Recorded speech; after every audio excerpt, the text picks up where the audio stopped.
Hello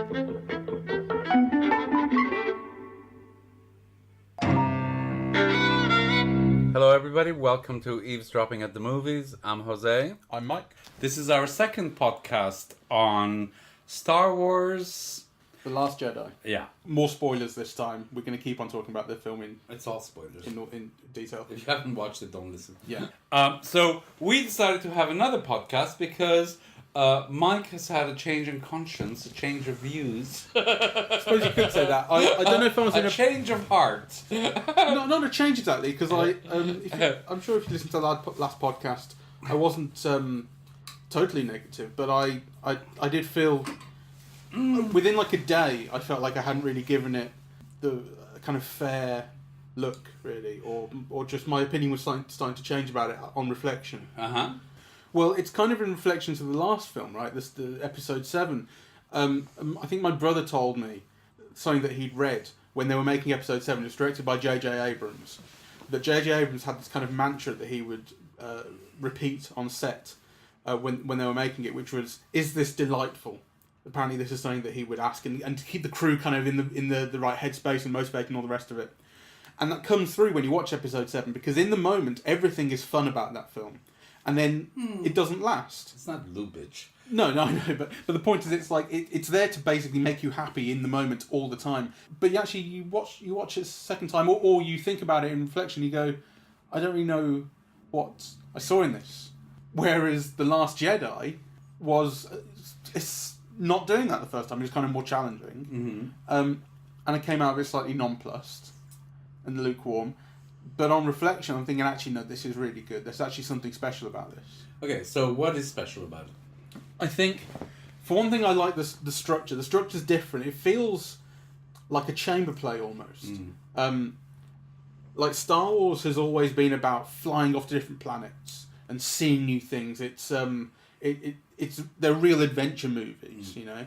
Whereas this is the central structure of the film is a very, very slow chase between the resistance ships trying to escape and the fleet of the First Order behind them, and they're just keeping them at arm's length, which is, you haven't really seen a chase like that in Star Wars before. You've seen chases, and you've seen dogfights and things. I think I said this in the last podcast, but you don't really see them at arm's length at this war of attrition, just waiting for them to run out of fuel and die. And it's like, it's got a kind of Dunkirk feel.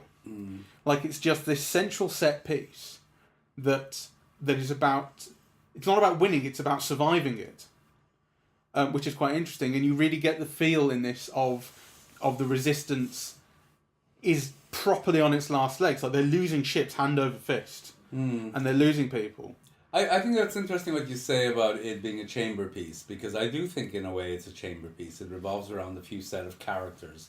Though, you know, it's what happens to those characters that for me is the significant thing, kind of, you know, the changes that you trace through all of them. So, you know, on the one hand, it's the inner struggle in, what's the Last Jedi's name? Or Ren? Ren. No, sorry, Rey. Rey. The Last Jedi. You know, it's a struggle to find purpose, right? Which is the same thing with Luke Skywalker, which is, you know, a struggle to find renewed purpose, which is kind of, you know, the same thing in the John Boyega character, right? Kind of, you know, discovery of what the struggle is about, right? You know, so actually you kind of see, but the central character is the young girl, right? It's Ren. So Rey, she's so forgettable. That's part of the problem, really. I do still find that a problem in this film. I still just don't like what. I actually think, you know, that what was confirmed. There were several things that stood out for me in the second viewing. The first was how important it was to watch it on IMAX, because it really felt a diminished experience. The luminosity in this film, in this projection, was terrible. Right, like kind of, you know, there were bits of the screen were dark where they had not been dark in the previous screening that we saw it. Yeah, we saw this in 2D, just regular 2D screening. Yeah, as opposed to 3D IMAX. It really was a diminished experience. The other thing was a confirmation of how inadequate Mark Hamill is in this part. You know, I suppose as Luke, you know, you can say he's inadequate as Luke Skywalker because he invented him. But he's inadequate to the demands of the Luke Skywalker he's being asked to depict in this film. To me, he's like a blank on screen, really. And the other problem is that the other central character, the young girl, the young Jedi, is not as dynamic or as charismatic or as dimensional as I would have liked, and I think it's the actor's fault. It's not the role as written. Yeah, I agree, but I don't agree with you on Mark Hamill. I must say I think he is up to the demands of the role. I think he portrays this broken, kind of hopeless man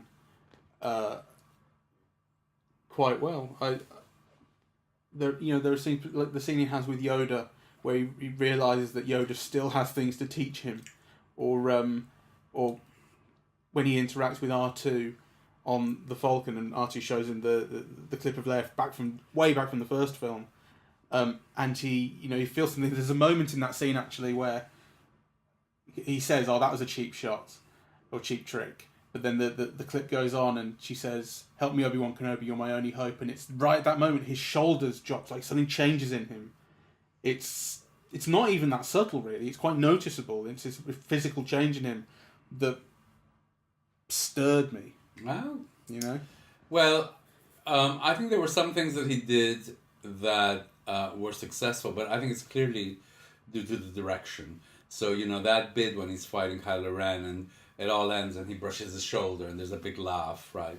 But I think that's different than, what he's meant to be embodying. He's meant to be like this heroic, tragic figure, and I just don't see him that way. I just see a not very attractive, old guy kind of being mechanically correct in a way. Yeah, like he's not terrible, but kind of not conveying enough.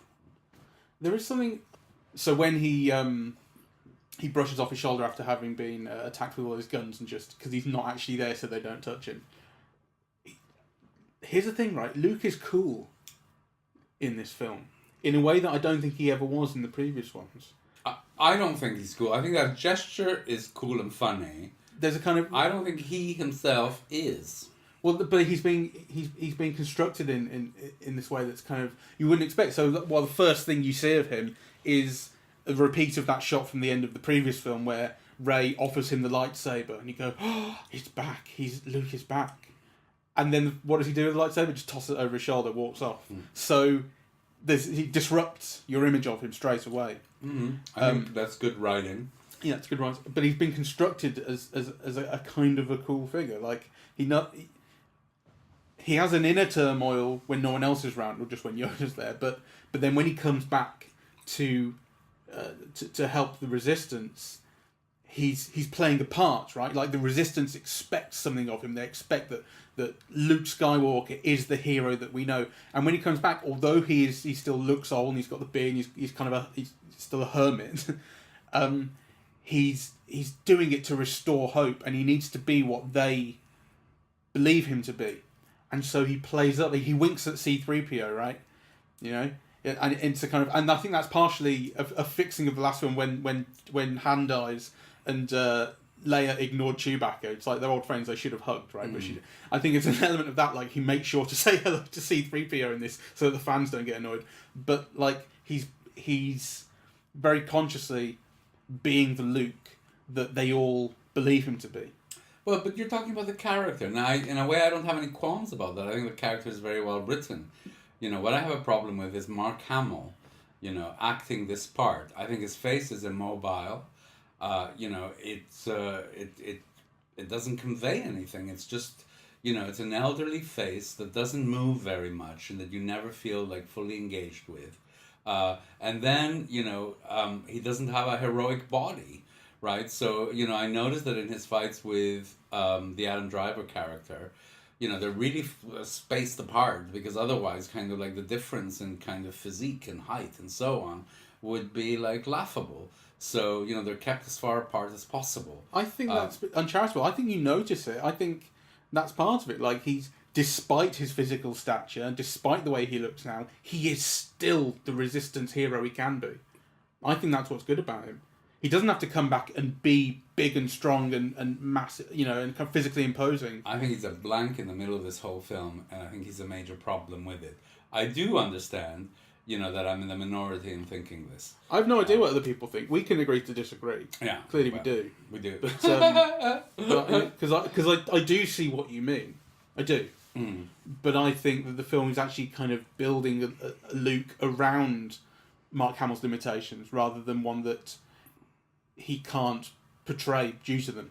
I think in a cast like this, that is just so great and so attractive, and when you think of the things that, Benicio del Toro brings to his part, or Adam Driver, or indeed Carrie Fisher, or Laura Dern, all of whom are so memorable, then you look at, who is meant to be, like, the center of this film in a way, right? Like, he and the young girl and the Adam Driver character are meant to be like a triangle, I think. And, when two of those poles in the triangle are, like, so weak, it creates a vacuum. I take your point. I do agree on the part of Ray, for the most part. But, I do disagree with Mark Hamill. What can I say? I bought him. Yeah. At no point do I really not believe him. Like, there are certain lines that Ray has. There's some line particularly where she says, Kylo Ren is strong with the Force and blah, blah, blah. And it's like she's reading it off. She's like she's got the script in her hands and she's reading it for the first time. It's awful. It's actually embarrassing how badly that line is read. Mark Hamill doesn't have anything that bad. Let's shift, to better things, right? Because we've done Luke to death. Yeah, and also I think it's kind of emphasizing the negative. So here's something that I realised watching it just now, which I think I've always kind of known about Star Wars, but never realised until right now, which is that Star Wars has always felt different to other sci-fi to me. I remember last time we particularly spoke about Star Trek and Star Wars and how you can't have them feel the same.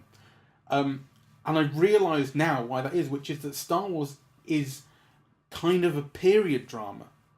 It's like a costume drama period piece, whereas other sci-fi it really feels set in the future and about kind of gadgetry and smoothness and technology. Certainly Star Trek. It's funny you should mention that because the John Boyega character, like, there is a whole strand of the film that deals with him, right? And basically he is a number, right? He is one of those faceless warriors. What do you call them? Stormtroopers. He's a stormtrooper, right? And he escapes. And actually, at the end, I thought, this is like the Dothraki in Game of Thrones, right? This is kind of like, the liberation of these, people who've been trained not to think, not to feel, and they're a number just to fight, right? And so kind of there's this whole new form of slavery that's being depicted that, basically you're just a cog, a nameless, faceless cog in this machine. And it has connotations to slavery. I think there was a very telling moment in his last fight where, he rips the captain or whatever, the evil, captain, and the mask rips. And actually you feel that it rips only to show you that it's a white person underneath. Okay. Yeah. But anyway, I thought that was very interesting because it really... I think it rips to show you it's a human underneath as well. Well, it's a human, obviously. I knew it was a human, but actually, But there is something about seeing her eye looking back at him is different to just seeing a big shiny silver helmet. Okay, but you could have done that in various ways, right? Like, they show you the skin, and it's clearly like a white person. Anyway, that's what it made me think of. Yeah. Right, and for for very good reasons, because there is a whole theme of a kind of slavery, right, that runs through it. But just to go back to your point that it has like these connotations of a costume drama or whatever, it reminded me of the Dothraki in Game of Thrones. Yeah, that's kind of one of the things that I connected that bit of the film to. I must watch Game of Thrones. Yes, you must. So I see what you're talking about. I think there are also things about. I think sci-fi is very often concerned with ideas of the future and what humans could become, and not always, obviously, but Star Wars the Jedi are a religion, and it has this kind of everyone's dressed in these robes and tunics, and despite the fact that they have kind of new technology around them all the time, they're using swords. It has a medieval... Right, Yeah. and also the idea of that central family, this bloodline, that kind of connotes, sort of, as you say, kind of medieval, kind of royal kingdoms, that sort of thing. It has this kind of ancient feel. I mean, it's set, a long time ago, isn't it? A galaxy far away. Listen, but I think that kind of adds to it. Like it's concerned with itself as almost like a fable, or like a mythological story. Yes. Well, I think part of the power of the series is that it definitely connects with myth, and it does so very powerfully, and that's why people feel so strongly about it. Really, so I think that's undoubted. And I think that the developments in all of that for me are really praiseworthy. So I mean, the second viewing confirmed my first impression, which was that unusually in the series, this film really focuses on the women, right? It's the women who do and who are leaders and who are in positions of power and who enact heroic things. One of the characters that most impressed me in this and that I loved, she's very bubbly and bright and she livens up every scene she's in, is Rose. Yeah, I love her, right? And she gets given, in a way, the theme of the film, right? Kind of, it's the struggle is to save what you love, not to, what is it? Destroy what you hate. Destroy what you hate, yeah. Right? That's kind of like, the theme of the film, and it's given to her to voice. Right, so I love that it's multiracial, right, and also I love that aspect of the medieval myth, which is all like inheritance and blood and whatever, is kind of destroyed through the character of Rey, right? Because this emphasis that really she's nobody and she comes from nowhere, and her parents have just sold her. So kind of everybody has a role in the struggle, and everybody can be a Jedi Knight, and it's not just because of who your parents were.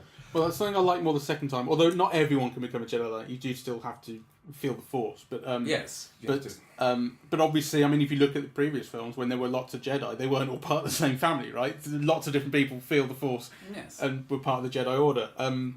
It's perfectly sensible that someone else who is Force capable, just shows up and becomes connected to the story. I think that has resonances with our culture. So, for example, if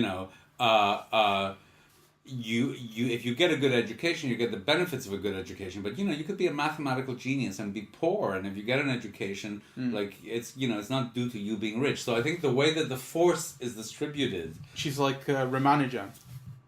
Sorry, Srinivasa Ramanujan. No, he was a bloke from India in the late 1800s, early 1900s. Who was a maths genius, but he was in the middle of India, no real kind of education around him, and then Hardy sort of discovered him or was pointed in his direction and brought him to Cambridge, and he became this kind of great genius. Although I think there were things like from like one textbook that he had in India, he kind of invented calculus and Pythagoras and things just on his own. Wow, with that kind of thing. So that's what Rey is. That's right. To connect it back to the film.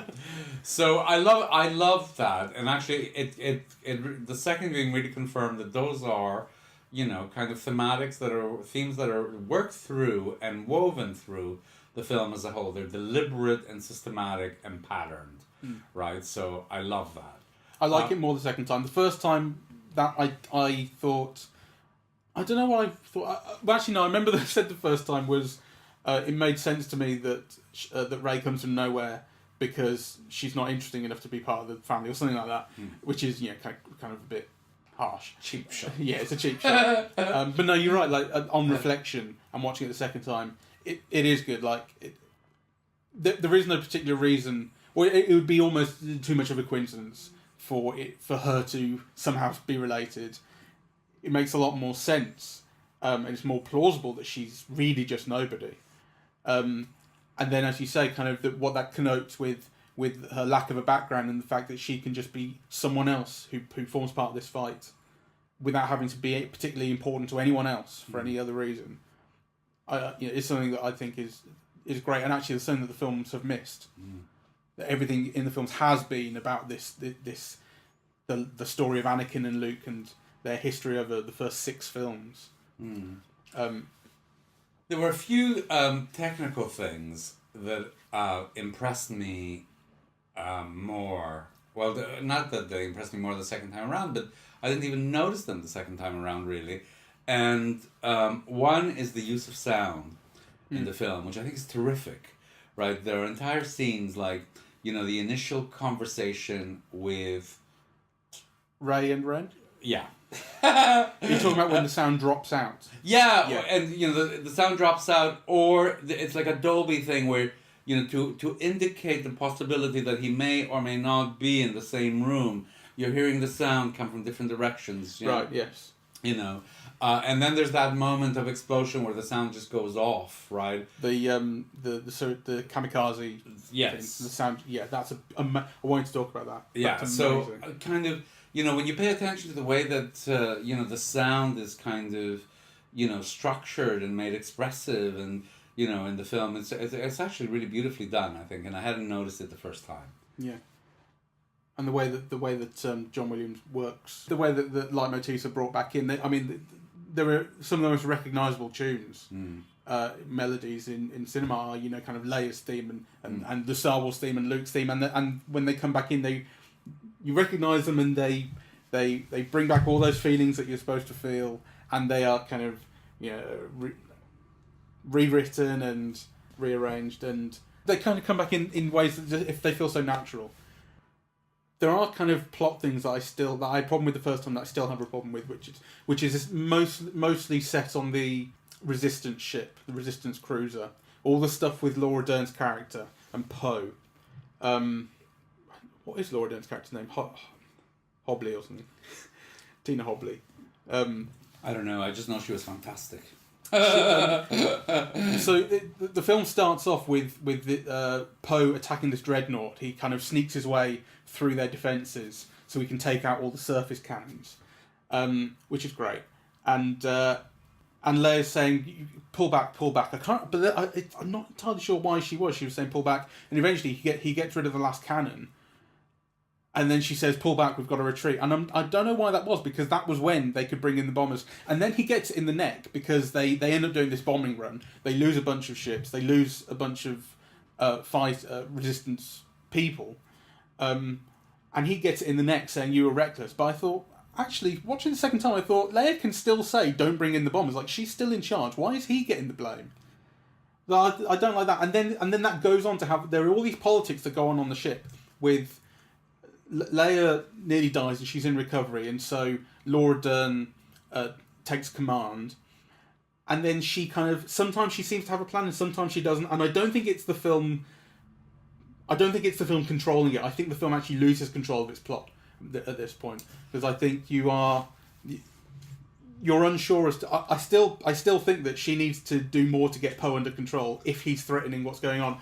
She's not planning this far ahead. When she decides to turn the ship round to suicide attack Snoke's ship, she does that on the spur of the moment, because she was expecting the escape pods to get away.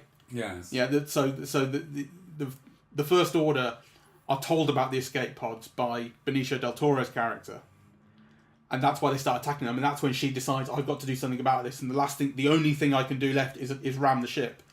So she's not planning any of this. Well, I think what she did plan was the escape, the emptying of the ship. Yeah, she did. But why not? I still think she needs to tell people about that. I think it is very muddled as to whether she has a plan or not, and I think that is the film needing people to do unwise things or implausible things in order for the plot to work. I think that's also part of the film's theme, because one of the themes of the film is that you have all these boys leaping to action, right, and you have all these women with a plan. Kind of. I kind of see that. I think that's what the film is aiming at. Well, it's certainly aiming at that. I mean, Poe is impulsive and wants to get involved in the fight and says, "We can do this, we can do that." And obviously Laura Dern is not doing that.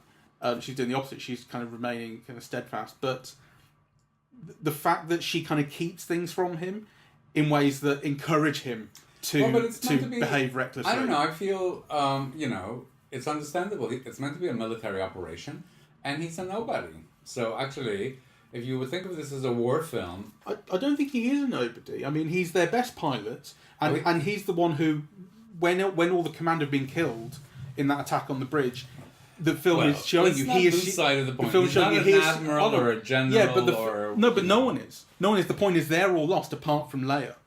That's what they say, is that everyone in command apart from Leia was lost in that attack on the bridge, and Leia is indisposed.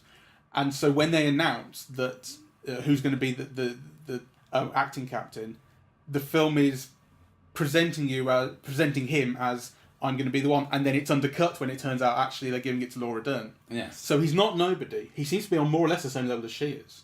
Well, that was not my feeling at all. Until obviously she becomes captain. I mean, he was a colonel and he got demoted to captain. You know, True. So kind of to me that was all. The film made that clear to me. I didn't have a problem with. In this, once the kind of ranks are kind of reconfigured, but until then, like I say, it's that's that scene where she's given command of the ship is about undercutting him because he assumes it's going to be him and he gets ready to stand up and take command. Yes. You know? Well, but I'm not saying he's not arrogant. It's a way of putting that kind of, impulsive masculine kind of impetus to just make things explode and dampening it down. Yeah. Right? So anyway, I thought that was good. I agree with the point behind it, but I think that actually the mechanics of what goes on are very muddled. Okay, I didn't feel that. Actually, one of the things that I admired about the film was how clear the storytelling was throughout, how to me it made sense at every instance, and also how it was kind of rhythmically put together, right? So that, there were shifts in tone, there were moments that were exciting, moments that were moving, kind of, they always brought in humor interspersed throughout all of it. Yeah. I thought it was kind of like, the architecture of the film was very well thought through. It is for the most part. And actually, I think I complained the first time round that it was too long, which I take back. And actually, I think it's one of these things that when I hate spoilers, right? But I think there is often an advantage to knowing what's going to happen in a film because it feels tighter and shorter, particularly what happens on the casino planet in this. I love that even more. I felt it was very baggy the first time round, and in this, actually, I realise it's only 3 scenes maybe, and they're quite short.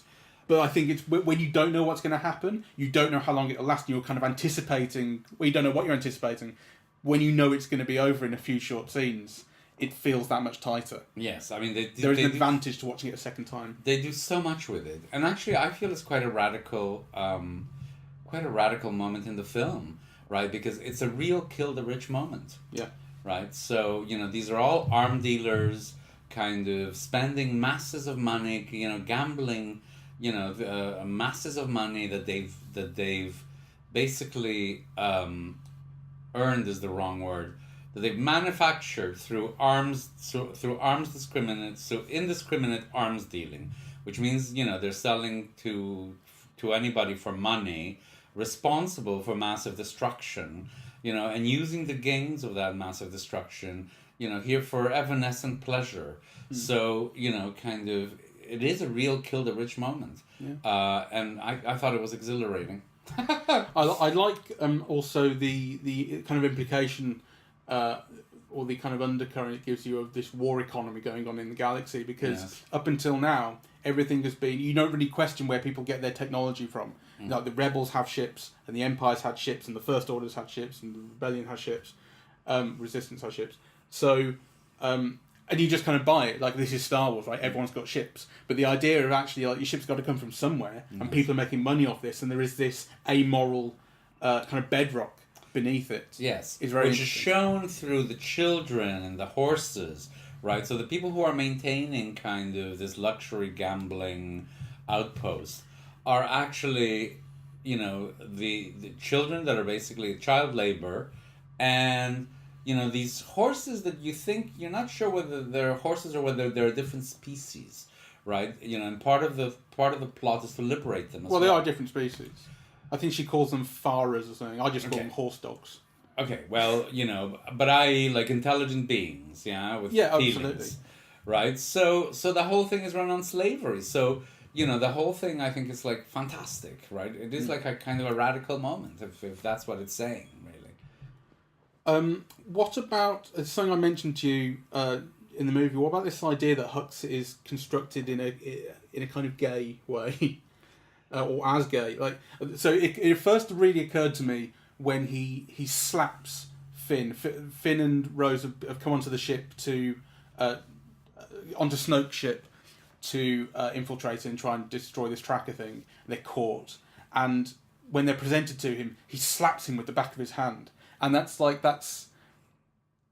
If we were talking at a different moment, I would say absolutely. Okay. That's the way that he's being coded. But if you take on board all of this, like, non-binary, differently gendered, blah, blah, then actually it is quite possible that, he's a very effeminate but maybe rampantly heterosexual person, right? Like, but the film is still using a certain language to communicate. I don't think. Well, put it another way, it's not unusual throughout cinema history to have seen villainous characters portrayed in such a way. Shortcuts of making people seem weak or indecisive is to kind of code them in ways that connote homosexuality anyway. So do you think that's something then that I'm reading into it rather than that it's actually being presented? No, I think it's being presented, and I think you are meant to maybe read one thing for the other, So actually, I think the attempt or the overall intent is to communicate weakness and indecisiveness and kind of a bit of ass licking and subservience and so on. That's certainly true. Well, I think I'm not sure in indecision. I think he is decisive, but he's undercut by his superiors all the time, and he's also undercut by people below him. I think actually he gets it in the neck from everybody. I mean, the film starts off with Poe taking the piss out of him when he's stalling for time so he can charge up his thing. He says, I want to talk to General Hux, and then Hux threatens him with this elaborate thing of "we will crush your rebellion," and then he says, I'm waiting for Hux, which could be seen as kind of inappropriate humour, not inappropriate, but sort of unexpected. You're expecting a more dramatic moment, but then like throughout the film, Hux is being treated in that way. There's that point where Ren just force pushes him like into the wall. And then the guy sitting at the desk goes, "Right away, sir." And that kind of like, this guy means nothing. This guy is not as big as he thinks he is. Or I think, which I kind of like. Like, it doesn't undercut the entire First Order. The entire First Order is still this massive Nazi machine. But that there is one person at the kind of apex of it who is not really all that powerful and is actually a figure of fun that you can mock. I quite like. And a figure to be manipulated. The film doesn't have respect for the First Order. Like, I think in a weird way, actually, the films kind of did respect the Empire back in the original trilogy. It presented this huge empire, and there was nothing really wrong with it.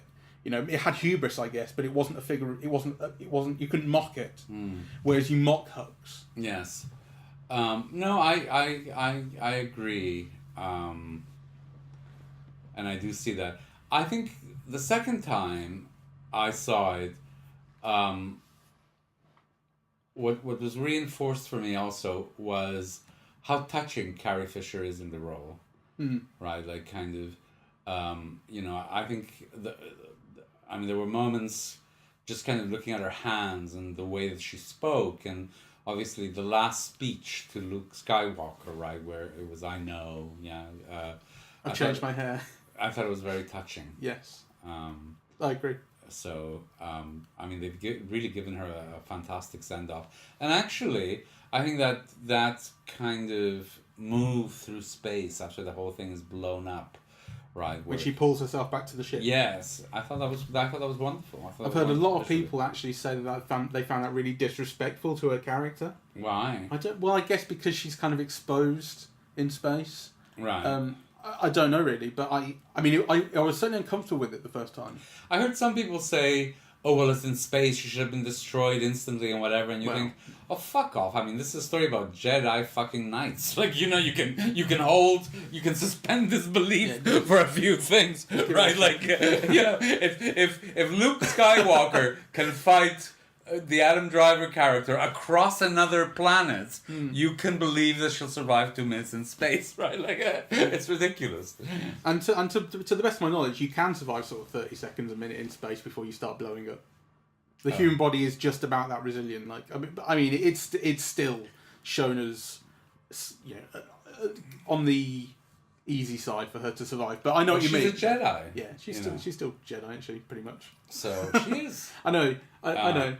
But I think it's that interesting thing of sci-fi. Like, you suspend your disbelief to a certain degree, but like you get the science right up until it conflicts with the story you need to tell.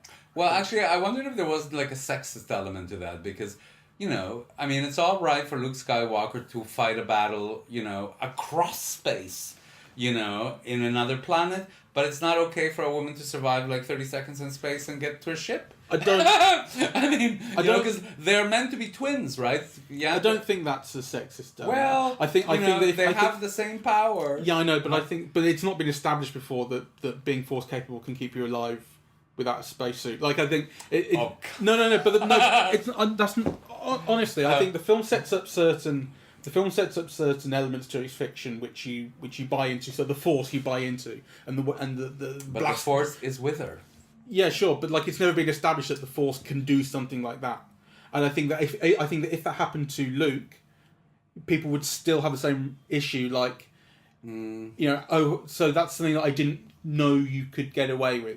Okay, I don't think that's a sexist thing. I think that is an element of the film slightly taking. You may be right, but I thought, you know, I mean, really, you know, she is a Jedi Knight. It explodes, kind of. You see her fingers move, so she wakes up, and then kind of, once she finds a moment of consciousness, she navigates back towards the ship, which I thought was like, you know, not a big deal. And it also provides her with a lovely moment, like a lovely visual moment, right? With the actual shot of her.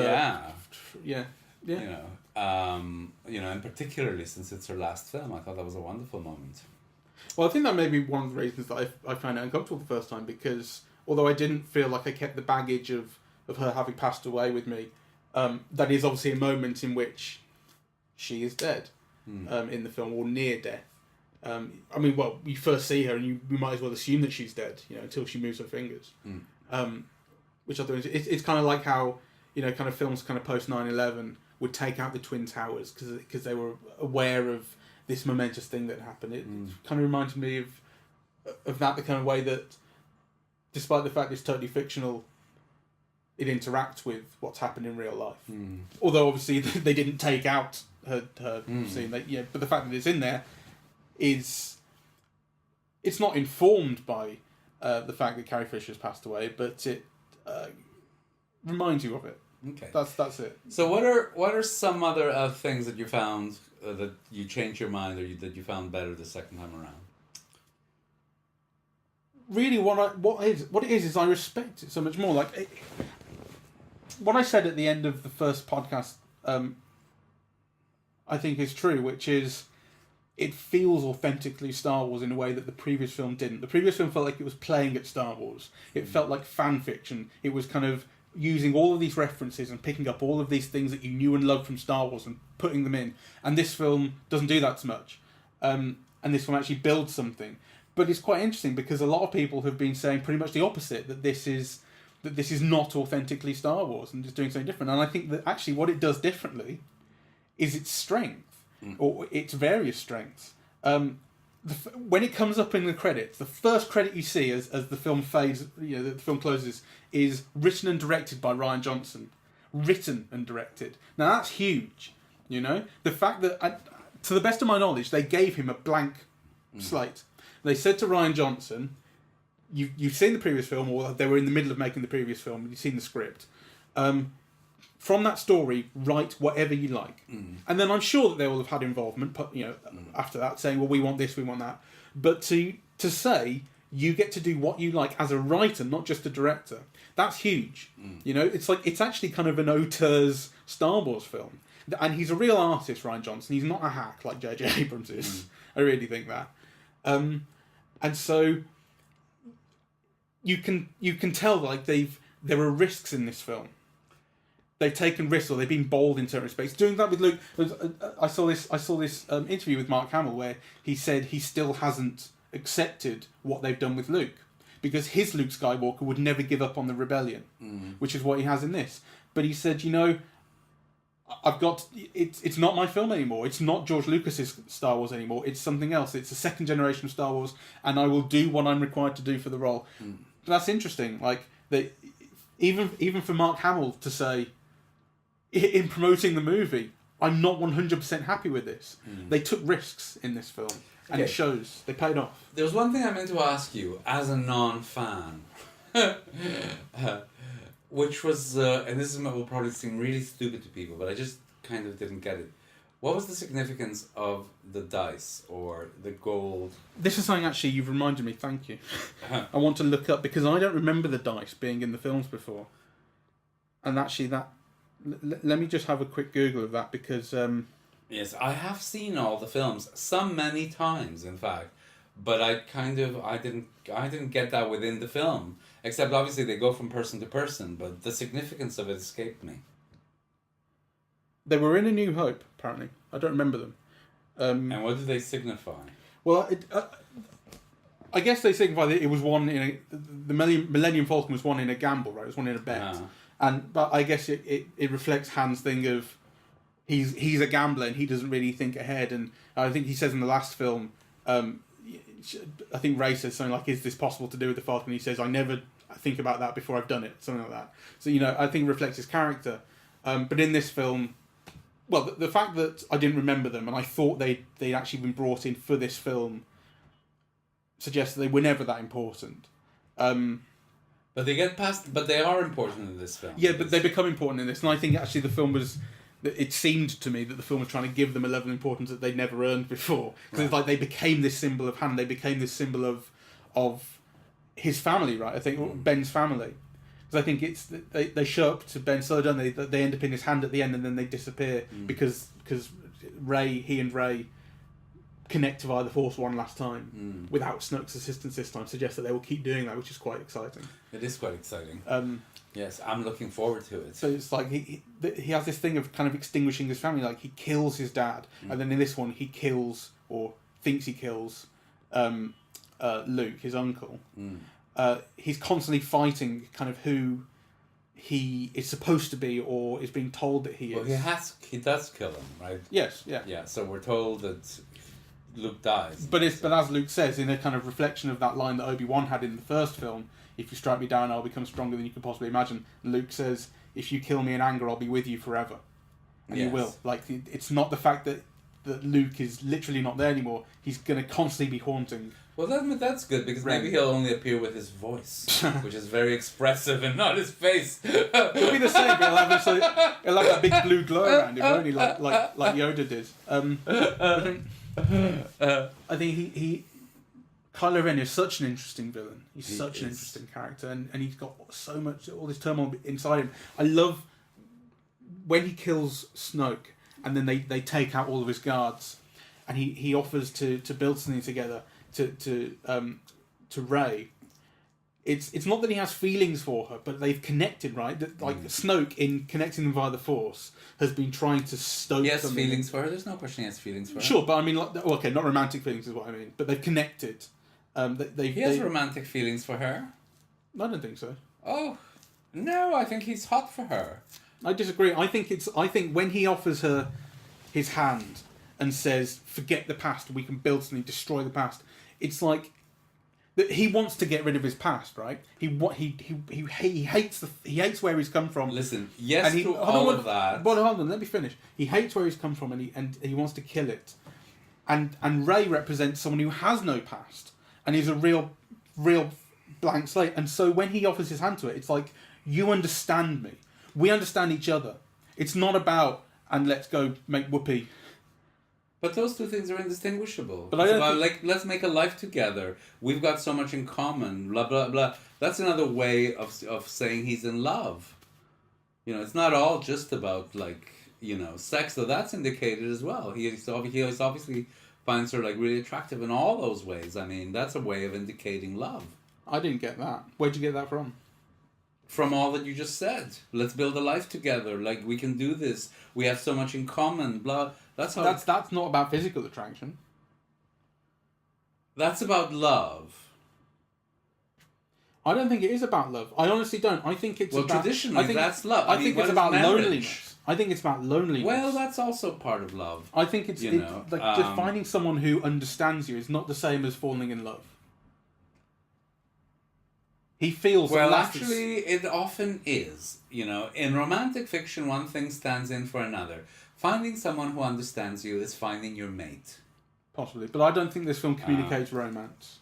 Well, to me it does. Okay. Well, and actually, that's part of what makes it so strong. You know, that kind of... There is kind of this romance, you know, that is kind of fought through with struggle at every step. Which is, again, is another traditional trope of romance, actually. So I think the film is too concerned with what people would think to make it into a love interest thing. Like the film is more interested. The film is more concerned about keeping Rey as, you know, independent and that sort of thing, and not having to rely on love. No, the film brings in other things, because clearly, who she's interested in is the John Boyega character, right? And so there's another triangle there between Rosie, the John Boyega character, and Rey. Rose, Finn, and Rey. Yes, that's one little triangle. If you say so. I think it's clear. It's obviously there. What do you mean if I say well, so? because I don't know. I don't see it. It's obviously there between Rose and Finn. Like, Rose falls for Finn, and Finn doesn't see it because he's that kind of clumsy man character that is oh so fun. There's all the exchange of looks at the end where, you know, they meet, they embrace passionately, you know, and then he brings Rosie, and then she looks at him taking care of Rosie. Right, and there's a little tension there. I think the Finn and Rey thing would be strong if they hadn't spent an entire film on two different planets, you know, or one planet and one spaceship. Like, they're completely apart, and they hug at the end with a smile because they sing each other and they survived, not because they're in love. It's more than a friendship thing. I suppose you're clearly some sort of love guru. Yes, well, and you're so clearly blind to it. You would know love if it kind of slapped you in the face and said, "I'm here." Well, to be fair, I mean, I haven't heard anyone else talk about that. It might be interesting to get other people's thoughts, because that's not something that really occurred to me. Well, I mean, it wasn't. I wasn't blind to it, but I thought it kind of occurred to me, and then I went, "No, this is not about that. This is about something." Well, else. what can it be about? I'm not saying I'm not saying it can't be. I'm saying I don't think it is, though. That's all. I mean, if they wanted to, they could definitely make it obvious, make it more obvious. Put it there and let it bubbling away. Well, I don't know. I don't know about that. Anyway, a last thing. What does that... Well, I respect it an awful lot more the second time. I like the fact it's the fact that I didn't like it enormously the first time, and then immediately was thinking about it and wanted to see it a second time. Kind of, I think is a good thing. Like, I think a lot of things that you don't like at first end up being some of your favourite things. It survived a second viewing in very undesirable circumstances because we saw a very bad print of it. Although in some respects I did prefer seeing it in 2D to 3D. Despite the fact that the screening was a little dark, I think that seeing it in 2D shows off the compositions. I almost always prefer seeing things in 2D. And actually this was strange because usually the 3D reduces the luminosity. So I thought, that we'd be seeing it without the 3D, but actually that it would be brighter, that there'd be more light in the image. Whereas actually it was the opposite.